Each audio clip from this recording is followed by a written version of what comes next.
মাধ্যমিকে রাজ্যে খুশি হচ্ছে, অবশ্যই খুশি হচ্ছে। তবে আর একটু ভালো হতে পারতো। ইংলিশ পরীক্ষাটা একটু বাজে হয়েছে, আমার দেখলাম রেজাল্টটা ইংলিশ পরীক্ষাটা বাজে হয়েছে। আমার ওদিন আমার দাদু মারা গিয়েছে। তোমার দাদু মারা গিয়েছিল? দাদু মারা গিয়েছিল সকালে, তার জন্য বিভিন্ন কারণবশত ইংলিশের রেজাল্টটা সত্যি অনেকটাই কম হয়েছে। ওটা কত পেয়েছো ইংরেজি? ইংলিশেতে আমার 8 নাম্বার কমে গেছে। বাকি আমার তিনটে সাবজেক্টে 99, তিনটে সাবজেক্টে 100। ইংলিশের আমার 8 কমে গেছে, ওর জন্য আমার র্যাঙ্কটা কমে গেল। তাহলে আর একটু বেশি হতো, আর একটু ভালো হতে পারে। অনেকটাই ভালো হতো। আচ্ছা, মানে দাদু মারা গিয়েছিল, একটু পড়াশোনা ব্যাঘাত হয়েছে, যার জন্য ব্যাঘাত হয়ে গেছে বলতে মানসিক অবস্থা, মানসিক। হ্যাঁ, আচ্ছা, এই যে তোমার এত সুন্দর রেজাল্ট, ফালাকাটাকে তুমি গর্বিত করলে, গোটা জেলাকে, আলিপুরদুয়ার জেলাকে তুমি গর্বিত করলে। কত ঘন্টা রোজ তুমি পড়াশোনা করতে? আমি খুব বেশি পড়াশোনা আমি করতাম না, খুব কম আমি করতাম না। ওই অ্যাভারেজ 5 ঘন্টা, 5 ঘন্টা অ্যাভারেজ। মানে সেটা কি নিয়ম ধরে সেই পড়াশোনাটা করতে না, যখন তুমি যখন সময় ইচ্ছা, পেতে? যখন ইচ্ছা বলতে সকালে উঠলাম, কোনোদিন 7টায় উঠে করি, কোনোদিন 5টায় উঠে করি, কোনোদিন 10টায় উঠে যাবো। মানে সেরকম নিয়ম না, ধরা না, কোনো নিয়ম কিছু ছিল না। পড়াশোনা ছাড়া অন্যান্য গান, মিউজিক, এসব। গান, মিউজিক, খেলাধুলা? হ্যাঁ, খেলাধুলা ও বন্ধুদের সাথে যাই একটু একটু। এমনি কোনো খেলতে যেতাম না, একাডেমি কোথাও যেতাম না, এমনি খেলা। এই যে তোমার কয়টা টিউশন ছিল পেছনে পড়া? 7টা টিউশন, 7টা সাবজেক্ট। 7টা টিউশন ছিল। এই যে তোমার এত বড় সাফল্য, কাকে কাকে তার কৃতিত্ব দান করতে চাইছো? আমার সমস্ত টিচাররা তো আছেন, বাবা মাও আছেন, সবাইকে দেবো। ঠিক কাকে হারাতে পারি। পরবর্তীতে নিজেকে কি হিসাবে প্রতিষ্ঠিত করতে চাইছো?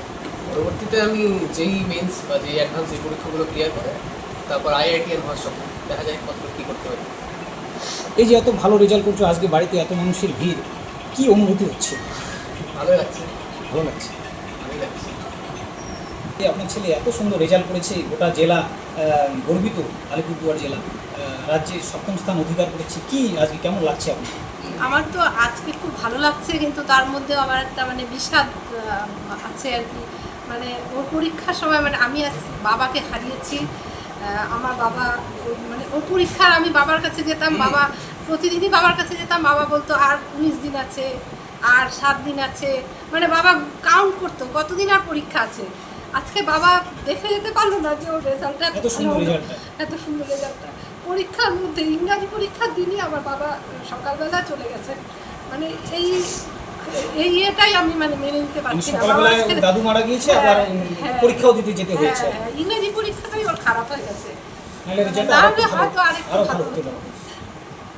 সাফল্যে চাইবো যেন আরও ভালো করে পড়াশোনা করে, ও যেন নিজেকে নিজের যা ওর যা মেধা এবং নিজের যা ক্ষমতা সেটা যেন সৎ ব্যবহার করে এবং ভবিষ্যতে যেন ভালো মানুষ তৈরি হয়। আমি যতটা সম্ভব আশা কম করা যায় সেই চেষ্টাই করেছি, পরিশ্রমটা যত সম্ভব বেশি করা যায় সেটা চেষ্টা করেছি। কি রেজাল্ট এলো? 688 পেয়েছি, রাজ্যের অষ্টম, যুগ্ম অষ্টম। টেস্টে কত রেজাল্ট ছিল? 688, 666। এবার ভবিষ্যতে কী করবে, ঠিক করেছো? এইচএসের সায়েন্স নিয়ে পড়তে চাই, আর পরবর্তীকালে রিসার্চ করতে চাই। কেমন পড়াশোনার জন্য সময় দিতে? কোনো বাধা ধরা নিয়ম পালন করিনি। আমার যখন যেমন ভালো লাগতো, এবং অবশ্যই ডিসিপ্লিন মেনটেন করে করেছি। রাত জাগতে না, কখনো দিনে গেলে খেলাধুলোর জন্য? না, খেলাধুলোটা করতে পছন্দ করতাম না, কিন্তু দেখতে আমি খুব ভালোবাসি। আর স্কুলের স্যারেরা বা গৃহশিক্ষকরা সাহায্য করছে? অবশ্যই, অত্যন্ত সাহায্য করেছে স্কুলের শিক্ষকরা, গৃহশিক্ষকরা। তাদের অবদান ছাড়া এই সাফল্য সম্ভব নয়। বাবা মা দিদিরা? বাবা মা সবার, বাবা মা দিদিরা, দাদু দিদিমা। আশা ছিল, আবার আরও যা পড়াশোনা করতো সবার মনে একটা আশা ছিল যে ও পারবে, আর আমাদেরও বিশ্বাস ছিল একটা ও পারবে আসলে। আর ওকে কখনোই বলতে হবে না যে পড়তে বস, কারণ ওকেও আমার সাথে মানে যেমন ভাই বোনের একটা সম্পর্ক, খুবই একটা সম্পর্ক। আজকে রেজাল্টে খুবই খুশি। কেমনভাবে উদযাপন করবেন ছেলের সাফল্য? ছেলের ভবিষ্যৎ যাতে আরও ভালো হয় সেটা সবার কাছ থেকে শুভকামনা নিয়ে উদযাপন করতে হবে। ছেলের জন্য কিছু ভেবেছেন ভবিষ্যতে কি করবেন?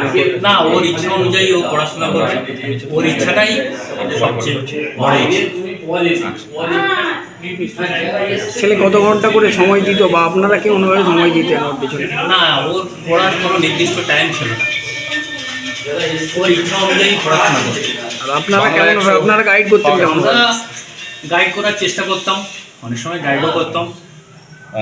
গৃহশিক্ষকরা, স্কুলের শিক্ষকরা সবাই সাহায্য করতেন এবং সকলেই ভালোবাসতেন।